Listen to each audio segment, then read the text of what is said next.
Hello students, how are you all? Myself Mr. Shivam Dhiman and I am your social science teacher. Today in this video, I will explain you the lesson of civics, which is chapter 27, marginalization and social justice. इस chapter में हम marginalisation process के बारे में और social justice के बारे में जानेंगे। ये चैप्टर क्लास 8 का, so students, class 8 students, you can take out your books and can understand the chapter through the video class. Marginalisation मतलब सीमांतीकरण, यानी सीमाओं में बांधना या वर्गीकरण या रेखा में समाज को बांट देना। रेखाओं के द्वारा समाज के वर्गों या लोगों को बांटना ही मार्जिनलाइजेशन है।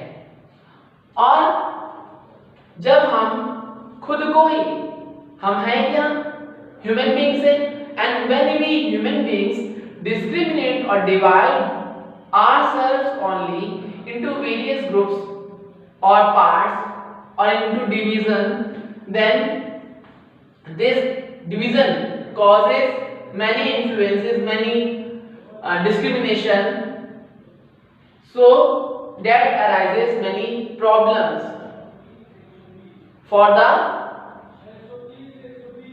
weaker section of the society. So they will raise their voice against the problems they are facing and ask for the social equality and justice. तो marginalization जो चैप्टर में हम कास्टिज्म यानी जात पात, अनटचेबिलिटी और रिलीजन्स के अकॉर्डिंग जो या आदिवासी जो जनजाति हैं उनके प्रति हो रहे अत्याचार या जो उनके साथ गलत घटा उसके बारे में हम जानेंगे। तो we have already read about the varnas in our society that are Brahmin, Kshatriya, Vysya and शूद्र, which were later divided into the categories general, OBCs, SC and STs. So this division causes the discrimination of the people by the higher groups or the people who have enjoyed the rights. So this factor is the major this word marginalization affects the society most. Social justice and marginalisation, तो हम जानते हैं democracy यानी प्रजातंत्र में जो rights है वो इक्वली प्रोवाइड किए जाते हैं। सभी को वोटिंग करने का अधिकार है, अपनी मांगे रखने का अधिकार है। तो अगर हम एक डेमोक्रेटिक गवर्नमेंट में, एक डेमोक्रेटिक कंट्री में रह रहे हैं तो वहां पर किसी प्रकार का डिस्क्रिमिनेशन या वायलेशन, किसी के राइट्स का वायलेशन होना बिल्कुल मना है, इलीगल है। हम किसी के साथ वायलेट कर नहीं सकते, वायलेशन कर नहीं सकते, किसी को हैरेस नहीं कर सकते उसके राइट्स को लेके। तो सोशल इक्वलिटी और सोशल जस्टिस इंपॉर्टेंट है। सोशल इक्वलिटी मतलब सामाजिक बराबरता और सोशल जस्टिस मींस सामाजिक न्याय। अगर वो फैसिलिटीज तुमको मिल रही तो मुझे क्यों नहीं, ये प्रश्न उस देश का नागरिक जरूर रखेगा जो उस देश का हिस्सा है। तो कई फैक्टर्स होते हैं जिसके कारण मार्जिनलाइजेशन फॉर्म होता है, जैसे कि रिलीजन्स के बॉर्डर्स में जब ह्यूमन बीइंग बढ़ गया तो उसमें भी उनमें लड़ाई हुई रिलीजियस प्लेसेस को लेके कि नहीं, this is our place, we will build here temple and will perform puja, worship and rituals, but the other person who was living there will ask that no, I will build here, or if the place is vacant he will say that this place is not for temple, he will build a gurudwara, इधर अ church और any other religious place, तो जिससे कि उनके विचारों का मतभेद होगा और वो आपस में ही लड़ेंगे। ठीक है, अब हम बात करते हैं कास्टिज्म मतलब जात प्रथा। हमारे इंडिया में कास्टिज्म को लेकर ही डिस्क्रिमिनेशन होता है। फॉरेन कंट्रीज में कलर को लेकर, रेस को लेकर, बट हमारे इंडिया में कास्टिज्म जो है यही मेजर फैक्टर है डिस्क्रिमिनेशन का। क्योंकि जब भी बात अगर राइट्स की आती है तो हम जब लोगों से मिलते हैं तो वहां पर ये फैक्टर कहीं ना कहीं अफेक्ट करता है। हम किसी से दोस्ती करने के पहले हम पूछते हैं भाई तुम किस जाति के हो, कौन से उसमें धर्म में आते हो, या हम अगर अजनबी से मिलते हैं तो हम उसकी जात पात देखकर ही उससे दूरी बना लेते हैं। तो ये हमारे भारत का कॉमन डिस्क्रिमिनेशन या डिस्क्रिमिनेट या अलग होने का कारण है। मार्जिन्स में बांटना का जो पहला मेजर फैक्टर है वो है जात प्रथा। जैसे 4 वर्ण है, ब्राह्मण में जन्मा बालक ब्राह्मण ही कहलाएगा, वो क्षत्रिय नहीं बन सकता, क्षत्रिय का क्षत्रिय ही रहेगा, वैश्य का वैश्य ही रहेगा, शूद्र का शूद्र ही रहेगा। अगर शूद्र अपने आप को पंडित लिखवा देगा तो वहां फिर लोग वॉइस बेस करेंगे कि ये कैसे हो गया और उसको प्रताड़ित करेंगे। जैसे प्राचीन समय में अगर कोई पढ़ लिख जाता था तो कहते थे कि इसके साथ बुरा घटेगा या ये होगा या वो होगा क्योंकि इसने वेदों को पढ़ लिया है। और कई ऐसी मूवीज में भी दिखाया गया है जो कि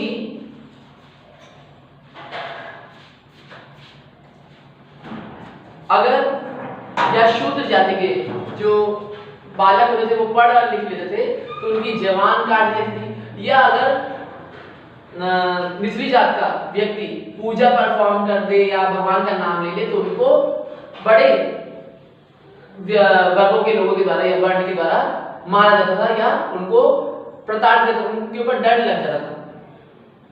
तो यही डिस्क्रिमिनेशन है कास्टिज्म लेके, और कास्टिज्म के कारण ही कभी बहुत से वर्गों के लोग आपस में मित्र नहीं बन पाए, और इसी का फायदा उठा करके जो ब्रिटिशर्स ने हमें बांटा रिलीजन और कास्टिज्म लेके। अब आता है डिस्क्रिमिनेशन एंड अनटचेबिलिटी। अनटचेबिलिटी यानी अछूत। तो जो वर्ग था लोअर कास्ट के या जिनको शूद्र कहा गया उन्हें अनटचेबल्स या जो निचली जाति थे उनको अनटचेबल्स कंसीडर किया गया। अब ये जो अनटचेबल्स थे इन्हें ना ही किसी ओकेजन में, मंदिर में या धार्मिक या सोशल प्लेसेस से दूर रखा जाता था, और कई नियम भी लागू कर दिए गए जो इनके राइट्स को वायलेट करते थे। तो अनटचेबिलिटी के अकॉर्डिंग ही डिस्क्रिमिनेशन शुरू हुआ। इन डिस्क्रिमिनेशन में आप कह सकते हैं जैसे कि कास्ट मेंबर्स के साथ, मतलब जैसे कोई भंडारा है या भोज हो रहा है उसमें ये अन्य मेंबर्स के साथ नहीं खा सकते, अन्य वर्णों के लोगों के साथ। फिर गांव में पानी भरने से रोका जाता था। They are prohibited from marrying with other caste members. Segregation in seating and food arrangements in village functions and festivals. तो गांव की कोई पर्व या त्योहार हो उसमें भी इनको साथ में नहीं बैठने दिया जाता था, और गांव के मंदिरों में इनका प्रवेश वर्जित था। छाता या चप्पल धारण करना इनके लिए मना था। देवता सिस्टम जिसमें कि फीमेल जो कि लोअर कास्ट से बिलोंग करती दलित होती थी उसको प्रोस्टिट्यूशन में धकेल दिया जाता। अब डोमिनेंट कास्ट होम्स में, मतलब जो बड़े घर के लोग हैं उनके घरों में इनका प्रवेश मना था, ब्राह्मण के घर में नहीं जाना, क्षत्रिय के घर में नहीं जाना, और बाइसिकल का यूज करना मना था, मुख्य मार्ग का इस्तेमाल करना मना था, पथरीले मार्ग जाइए, इनके लिए अलग कब्रिस्तान थे, शमशान घाट थे। गांव के मंदिरों या पब्लिक प्लेसेस जैसे पॉन्ड है, वेल्स है, उनका यूज करने से सीटिंग अरेंजमेंट, स्कूल्स में जो बच्चे इनके जाते थे पढ़ने के लिए उनको जमीन में बैठाया जाता था, उनसे टॉयलेट साफ कराया जाता था, उनको जूठन दिया जाता था। तो और कॉन्टेस्ट इलेक्शंस में पार्टिसिपेट करना, कॉन्टेस्ट करना या वोट करना का भी अधिकार नहीं था। और अगर ये इन नियमों को नहीं माने तो इनको बायकॉट कर दिया जाता था, यानी कि इनको वहां उस गांव से निष्कासित कर दिया था, दाना पानी इनका बंद करा दिया। तो ये डिस्क्रिमिनेशन के कारण वो या तो आत्महत्या कर लेते थे या पलायन कर लेते थे। तो डिस्क्रिमिनेशन बहुत ही गलत था इस तरह से अनटचेबिलिटी या कास्टिज्म को लेके, क्योंकि भगवान ने कभी भी मतलब भगवान ने ही पूरी मानव जाति बनाई है और उन्होंने कभी भी किसी के साथ डिस्क्रिमिनेशन नहीं किया है। अगर स्क्रिप्चर्स में लिखा है कि जो ब्राह्मण है वो भगवान के मुख से पैदा हुआ है और जो पैरों से शुद्ध पैदा हुआ है, तो हम अगर हम ध्यान में रखें तो हम सबसे पहले भगवान के चरण कमल को ही छूते हैं, नतमस्तक होते हैं, उनको प्रणाम करते हैं। और जब भी हम किसी देवालय या मंदिर में जाते हैं, अगर भगवान हमसे दूर है तो वहां हमें सिर्फ उनके चरण पर चिन्हों को ही स्पर्श करने को मिलता है। तो जब हम उनके पैरों को इतना पूजनीय मान रहे हैं तो शूद्र को हमने इतना डिस्क्रिमिनेट क्यों किया, ये प्रश्न उठता है। क्योंकि जो शूद्र हैं वो अपने काम के लिए उनको एक ही काम सौंप दिया गया, मतलब मैला धोने का और सफाई करने का। तो वे एक प्रकार से अशुद्धता को दूर करके शुद्धता प्रदान कर रहे हैं। तो वो किस प्रकार से अछूत हुए, यानी जो स्वयं सफाई कर रहे हैं, वातावरण को स्वच्छ और शुद्ध बना रहे हैं, तो वे सबसे बड़े शुद्ध पर्सन हुए। तो ये डिस्क्रिमिनेशन बिल्कुल ही गलत था। तो कास्टिज्म और अनटचेबिलिटी अब इंडिया में इलीगल है और गवर्नमेंट ने कई ऐसे लॉज और रूल्स लगाए कि अगर कोई डिस्क्रिमिनेशन इन कास्टिज्म को लेकर या अनटचेबिलिटी को लेकर करता है तो उसके ऊपर दंडात्मक कार्रवाई होती है और होनी भी चाहिए। कन्फ्रंटिंग मार्जिनलाइजेशन, तो government affirmative actions, protective arrangements और डेवलपमेंट करती है जिससे कि जो मार्जिनलाइजेशन सीमांतीकरण है ये बंद। जैसे कई स्कीम्स लागू करती है, सर्व शिक्षा अभियान और भी अन्य, जिसमें वो गरीब घरी कन्याओं का विवाह कराती है और उनको छात्रवृत्ति, तो चाहे वो कमजोर या गरीब जैसे लोअर सेक्शंस के हैं उनके लिए भी शिक्षा का एक इकोनॉमिकली हेल्प करते हैं। फिर पब्लिक डिस्ट्रीब्यूशन सिस्टम के अकॉर्डिंग जो गरीबी रेखा से नीचे हैं उनको फ्री फूड सप्लाईज होती है। और अगर हम बात करें तो रिजर्वेशन हर सेक्टर्स में उनको मिल रहा है जिससे कि उनका डेवलपमेंट हो। हम किसी भी फील्ड में देखें, गवर्नमेंट में, पब्लिक में या प्राइवेट में, तो वहां पर उस सेक्टर में एससी, एसटीज और ओबीसीज के लिए रिजर्व कोटाज होते हैं जहां पर कमजोर वर्ग के लोग भी पार्टिसिपेट कर सकते हैं। ठीक है, और लॉज इंश्योर किए गए हैं जिससे कि किसी प्रकार का अगर डिस्क्रिमिनेशन या उनके साथ अन्याय हो रहा होगा या उनको परेशान किया जा रहा होगा तो गवर्नमेंट उनको उनके राइट से वायलेट होने से बचाती है और उनको प्रोटेक्शन प्रोवाइड करती है। ठीक है, फिर प्रोटेक्टिव अरेंजमेंट जैसे scheduled caste and scheduled tribe prevention of atrocities act 1989 में जो पास हुआ था, और ये वो सारे राइट्स जो कि एक दलित पर्सन को मिलता था वो दिलवाया। ठीक है, तो इस तरह से मार्जिनलाइजेशन खत्म हुआ। और हम जानते हैं कि हर वर्ण के लोग चाहे वो एससी हो, एसटीज हो, वो जॉब्स कर रहे हैं और जॉब्स करने के साथ साथ उनको भी होल अथॉरिटीज अपॉर्चुनिटीज मिल रही है जिससे कि वो उनका उत्थान और प्रोग्रेस हो। रोल ऑफ सोशल रिफॉर्मर्स जैसे ईश्वर चंद्र विद्यासागर, राजा राममोहन राय, स्वामी दयानंद सरस्वती, बाबा आमटे और गोविंद रनाडे और ऐसे कई सोशल रिफॉर्मर्स थे जिन्होंने जो अनटचेबिलिटी को एबॉलिश करवाया और उन्होंने ये जो जात पात का सिस्टम था, कास्टिज्म, इसको खत्म करने के लिए एक सोशल वर्ग बनाया। डॉक्टर भीमराव अंबेडकर जो खुद दलित वर्ग से थे और उन्होंने खुद डिस्क्रिमिनेशन अनटचेबिलिटी का शिकार होना पड़ा, पर उन्होंने जो कॉन्स्टिट्यूशन बनाया वो सभी के लिए इक्वल राइट्स प्रोवाइड करने वाला था। अब आ जाते हैं आदिवासीज इन 1989। आदिवासीज यानी ट्राइबल कम्युनिटीज, जो कि ऐसे कम्युनिटीज हो गई जो एक अर्ली स्टेज से एक ट्राइब में रहने वाले और नेचर के प्रिजर्वर है, नेचर में ही घुल मिल के रहते हैं। तो उनकी जो एक्टिविटीज होती हैं वो कैसे होती हैं? अर्ली, ठीक है, अर्ली एक्टिविटीज को फॉलो करने वाले होते हैं और ये एक कबीले से जुड़े होते हैं, इसलिए इनको ट्राइब्स कहा जाता है। तो tribes are the social groups which are following a same rules for the preservance of the nature, and they are living in a specified area and following the early traditions and practices. These are आदिवासी।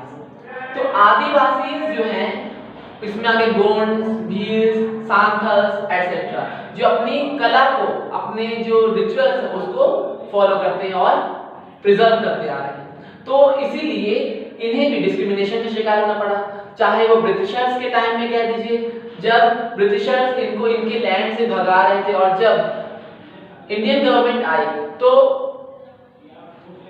जब industrialisation process के कारण या औद्योगिकरण या development के कारण जब जंगल की कटाई होने लगी तो इनको उनकी जगहों से हटाया जाने लगा। तो जब ये शहरों में आए, गांव में आए, तो वहां पर भील या आदिवासी होने का इनको एक्सेप्ट नहीं किया जाता था। तो गवर्नमेंट ने 1989 में एक एक्ट पास किया था जो कि एससी और एसटी एक्ट था, और इसके अकॉर्डिंग किसी भी प्रकार से भारत के में रह रहे नागरिक का वायलेशन होना या डिस्क्रिमिनेशन होना अवैध है। और गवर्नमेंट ने इसके लिए कुछ जाति विशेष समूह को एक ऑर्डर्स में अरेंज किया, जैसे general, SC, ST and OBC. और एससी और एसटी कोटास के जो लोग थे उन्हें रिजर्व एक प्लेसमेंट दिया, इंपॉर्टेंट प्लेस दी डेवलपमेंट सेक्टर में, और साथ ही साथ शिक्षा में भी उनका महत्वपूर्ण योगदान, उनको उनका हक दिलवाया ताकि वे किसी भी प्रकार से दुखी ना हो, उनके साथ वायलेशन ना हो और वे इस समाज का हिस्सा बने रहे जैसे प्राचीन काल से बने आ रहे थे। सो हमारे देश के प्रोग्रेस में मार्जिन्स का कोई योगदान होना चाहिए, क्योंकि जब अर्थ एक सेम प्लेनेट है जिसमें हम सभी लोग रह रहे हैं, तो फिर मार्जिन का क्या काम जो हमें बांट रहा है। ठीक है, तो this was the explanation video of marginalisation and social justice. I hope you must have understood about the chapter. If you have any problem regarding to any topic, you can ask me on that directly. Google Meet. Have a nice day, friends.